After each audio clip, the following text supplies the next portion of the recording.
Hey there, moviegoers. It's Demetri Panos, Kit Bowen.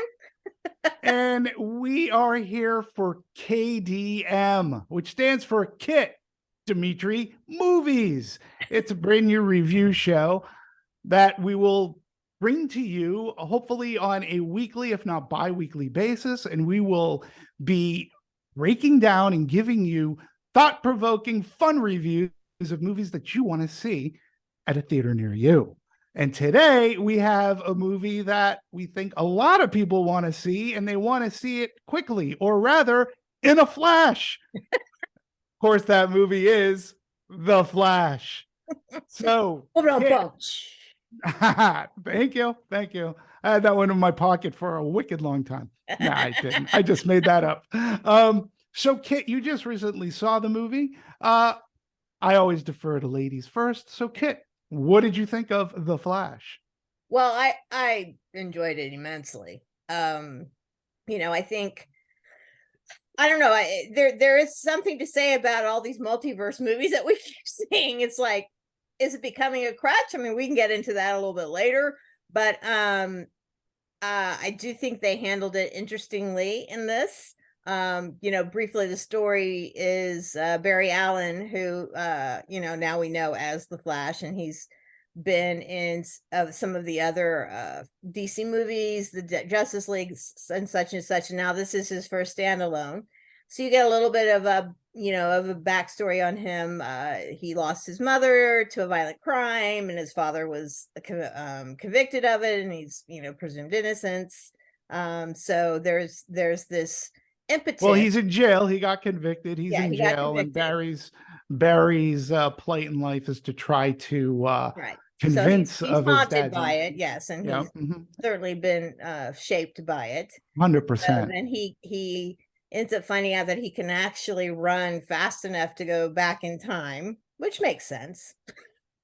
And Sure, Superman flew back in time, so no, why no, I can't he mean I'm run? I'm serious. It makes sense. That makes sense, hundred Um, percent sense. yeah, yeah. So then he Mhm. he sees an opportunity to perhaps stop the death of his mother, and of course he's warned by Ben Affleck's Batman, who's kind of his best friend and mentor, and says, you shouldn't do that. You've got the butterfly effect. If you change one thing, you change other things. And of course, we're not going to give too much away, but he does go back in time and certainly does end up uh changing things in a way. So this new universe he's in has another Barry Allen, his 18-year-old self. And So they end up having to sort of band together to try to figure out um how to either get Barry back to his timeline and also save the world from General Zod, played by Michael Shannon, who comes back, who actually has come before, and this now he's come back, but now at this time in this particular line of spaghetti. You guys will know that when you see the movie. There's lots of spaghetti references. um there are no Good thing I like superheroes. pasta. The Justice League is not there. It's not the same. But there are a few of the people from Justice League who show up, like Michael Keaton as Batman and others. So, but yeah, I had a fun ride with it. I thought the action sequences were great. But really, for me, it all kind of relied on Ezra Miller as the main character. And even though they are, uh, have a personal issues that are going on, and they've admitted to having mental health issues, but beyond that, I know there's all this talk about recasting. um I don't know, because I think they are so sorry, let's they them they are so connected to this role that I can't see anybody else playing the Flash. That's my feeling. I mean, they are really the movie.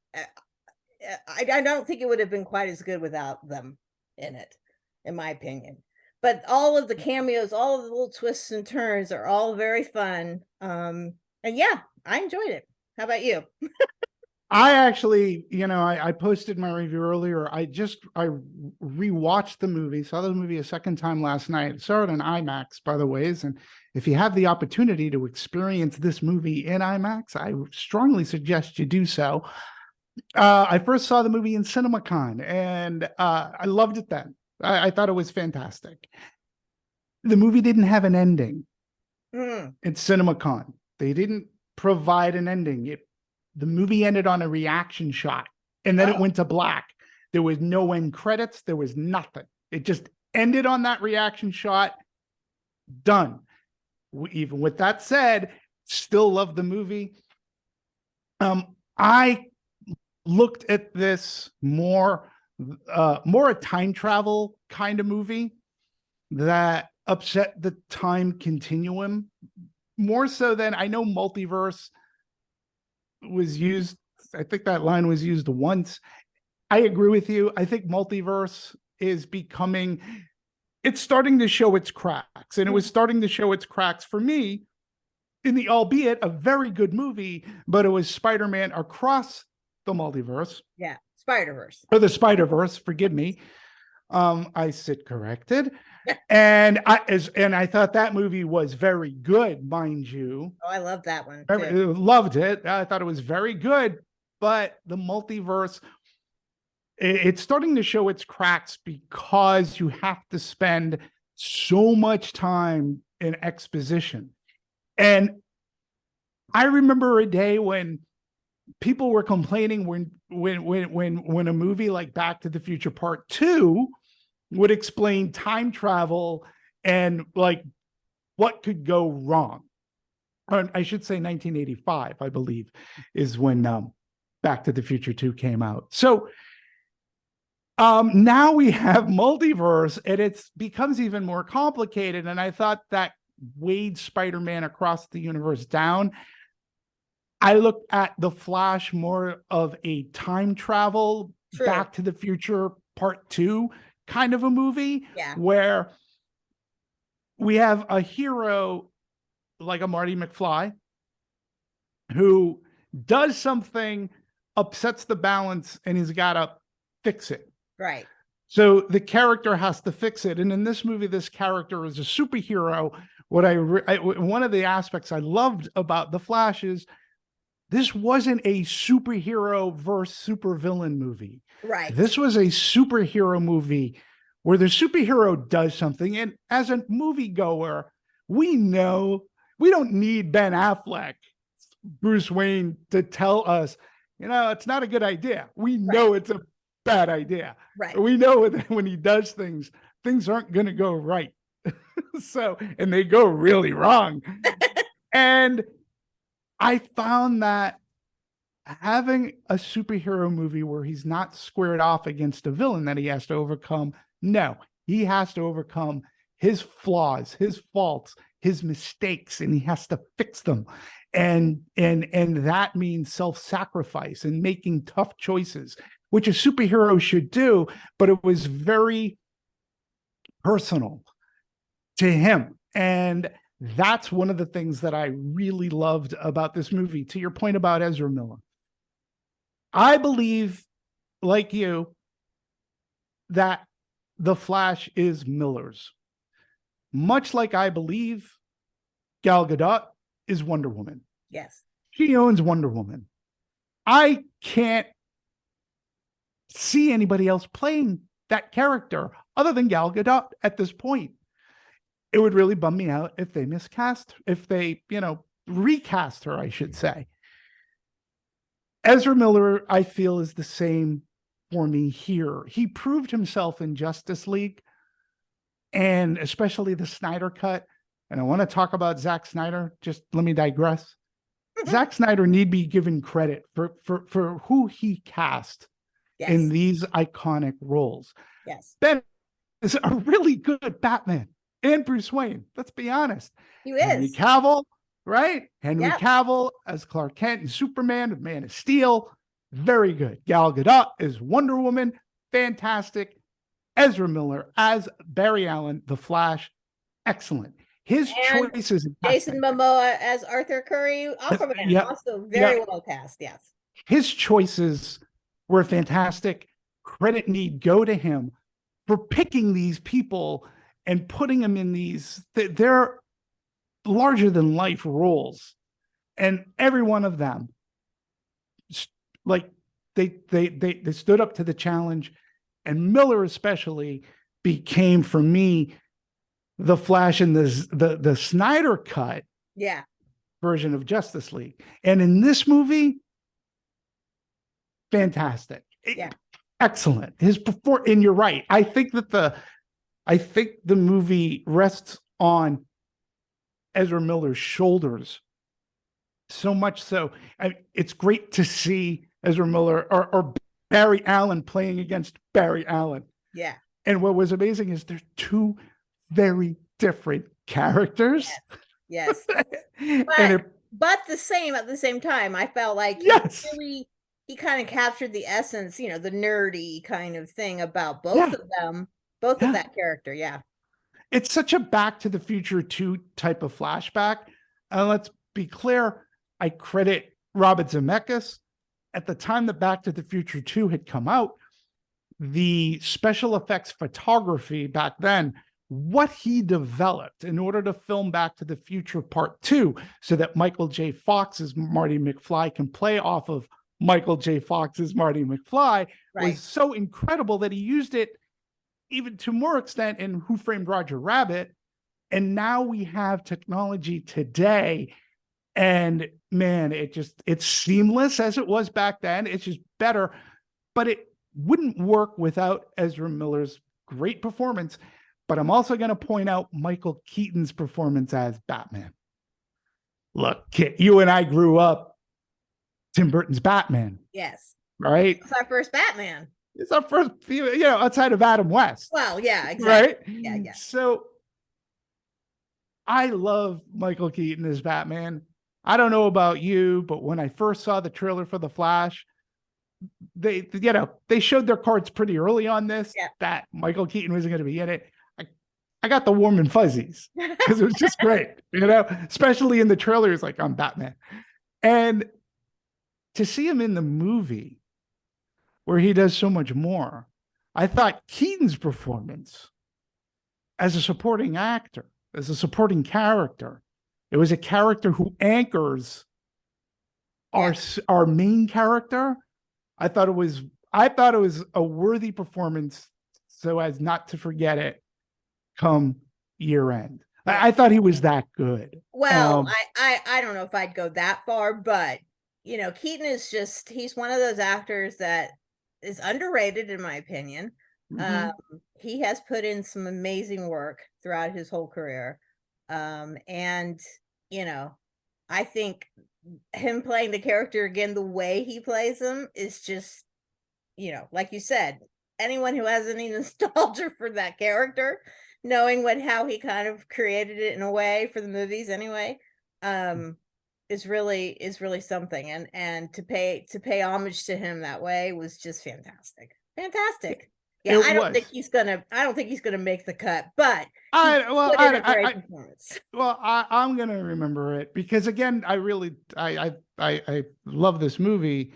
I thought he was so good, but the character I felt, Christina Hodson, who did the screenplay, she did such a great job because this Michael Keaton Batman, this Tim Burton universe Batman, the only thing, he's smart, he's rich, but the only thing he can't do is he can't run out of time. He can't change time. That's the only thing he can't do. So he looks upon Barry Allen and says, yeah, I see what you're doing. Yeah, it might be wrong, but you know what? If I could do it, I probably would do it too. And he ends up being kind of like the moral anchor and helping him out. So we should also talk Sasha Calle as Supergirl. Yeah. She too is a tremendous find. She's, for me, one of those, she's a one to watch. Yes. Kind of actress. And it was just really super to see her fly off the screen and not be overcome to the costume. And actually, she was really well played. I'd like to see more of her as Supergirl going forward. Andy Muschietti's direction I thought was right on point. It was so fun the movie had a lot more humor than I anticipated. I found myself when I was watching the movie again, I was laughing. I was like, wow, I'd forgotten how funny this movie is. And Muschietti knows how to set up a joke and give a punchline. Yeah. And he allows, and Christina Hudson's screenplay allows the characters to be poked fun of. There's that scene at the very beginning. Yeah, but the other thing too is that you got to remember too that Flash is he is sort of a comic relief character. I mean, he has been in the past movies. So you had to keep that going. You had to keep his his quirky goofiness as part of the character, and that lends itself to comedy. So yeah, but it also allowed the character to kind of be made fun of in a sense. Like at the very beginning when he's about to take off and he gets stopped by Flash fans, by a Flash mob, let's call it. Yeah. And he goes to one of them, "Are you eating that candy bar?" And then he gets the call. He's like, "I gotta go." And just as he's about to go, the candy bar like hits him off the head. And I'm like, that's funny. So, and then of course, I believe Andy Muschietti himself has a couple of cameos in the movie as a character that gets food stolen from him. Sure does. But let's say without spoiling anything, the opening set piece in the movie was great. Yeah. It was great.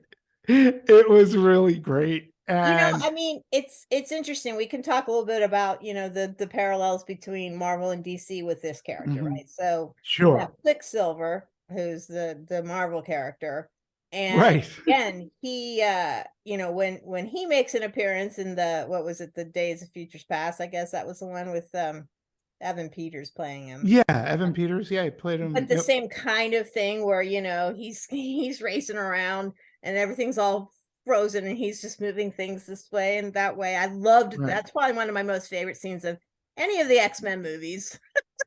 Agreed. Was that scene in the kitchen with Quicksilver.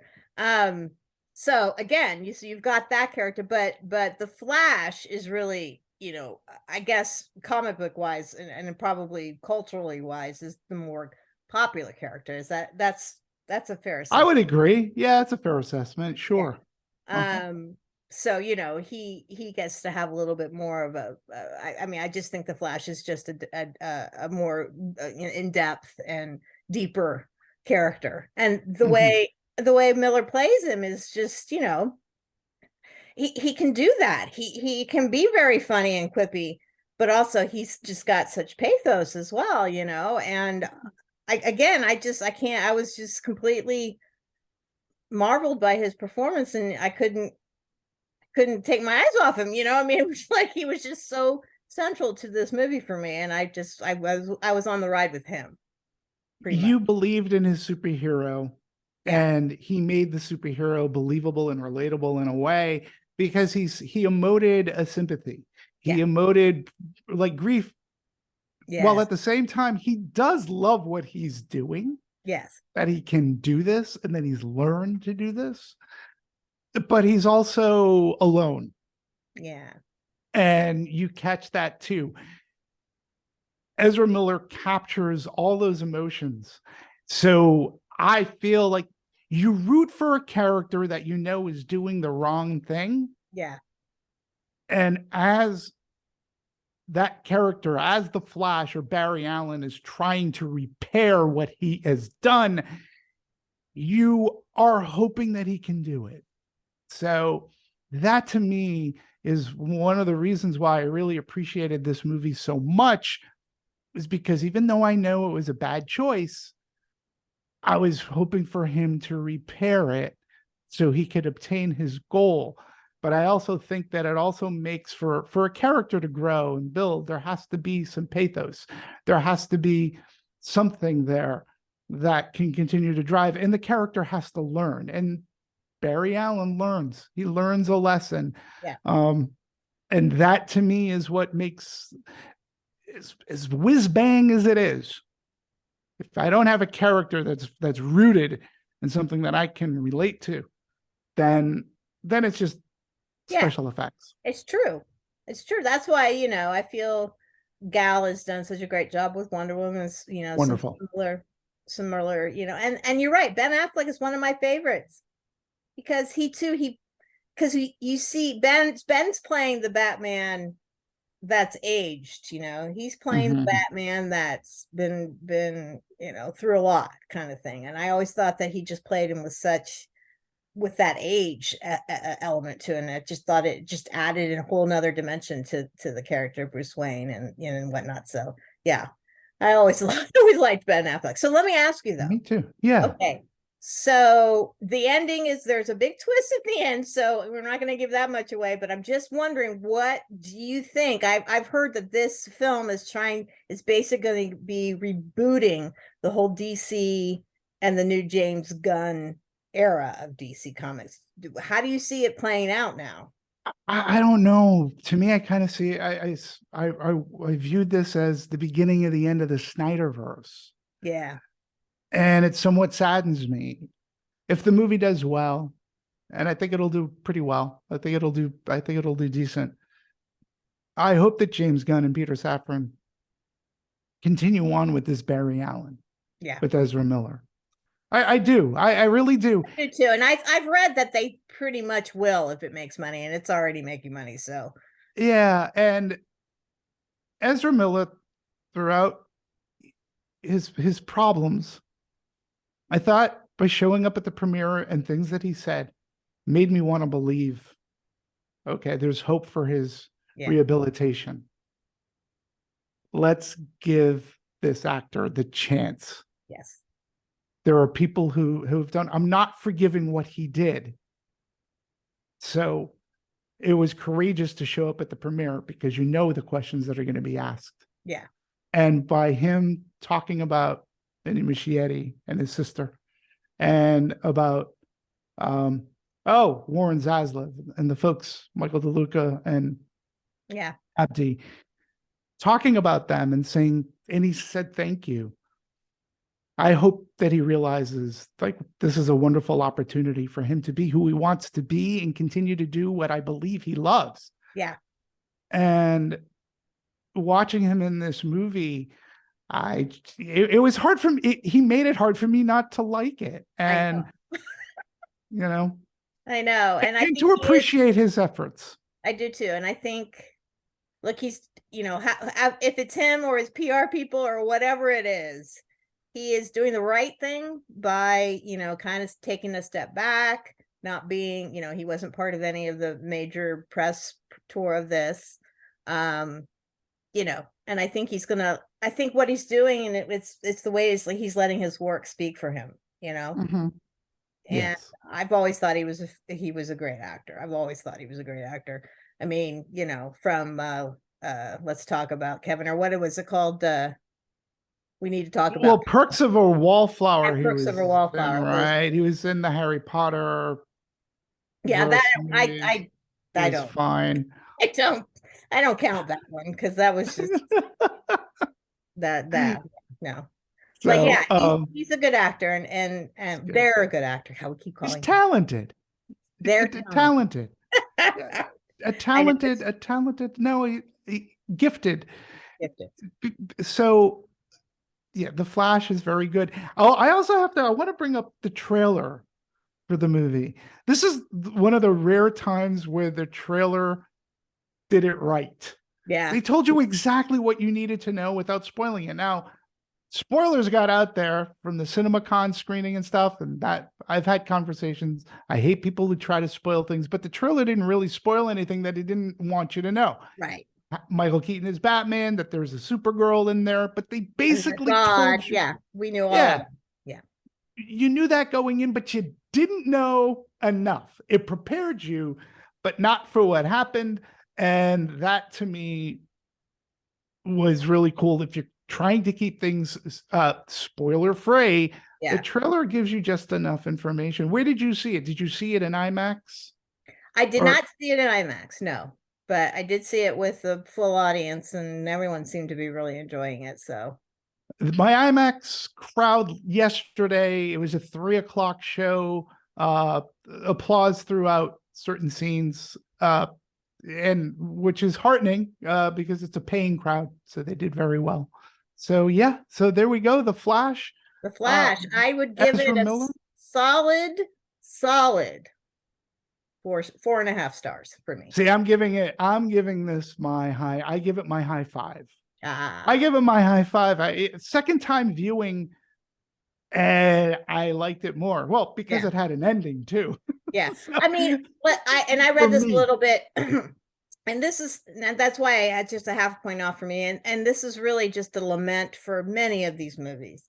Is that kind of over bloated last conflict, battle sequence. They just don't know when to stop. And so for me, some of that was just a little, okay, we could pare this down just a little bit much. So, but that's so minor, really. But it's not a perfect movie for me, but it is near perfect. And what you just said is why I gave Spider-Man Across the Spider-Verse like 4 instead of 5, because of the middle was so like bloated and I couldn't keep up with it, but then it reined itself in. So well, there's I think we just there's another episode of KDM. Yes. Demetri Movies. We will have more. We can do this next week because there is another biggie coming out next week. There is another biggie, one that Indiana Jones, Dial of Destiny, which I can't wait for. Yeah, well, such a big Indiana curious Jones to hear fan. what you have to say. Me too. we'll definitely do another episode of this for that one because I think there's a lot to unpack. and of course we have there's so many more movies coming out. So, in the weeks ahead, we'll have plenty more to do. This is new. We just set up a brand new YouTube page, which is fantastic. So all of this content will go on there.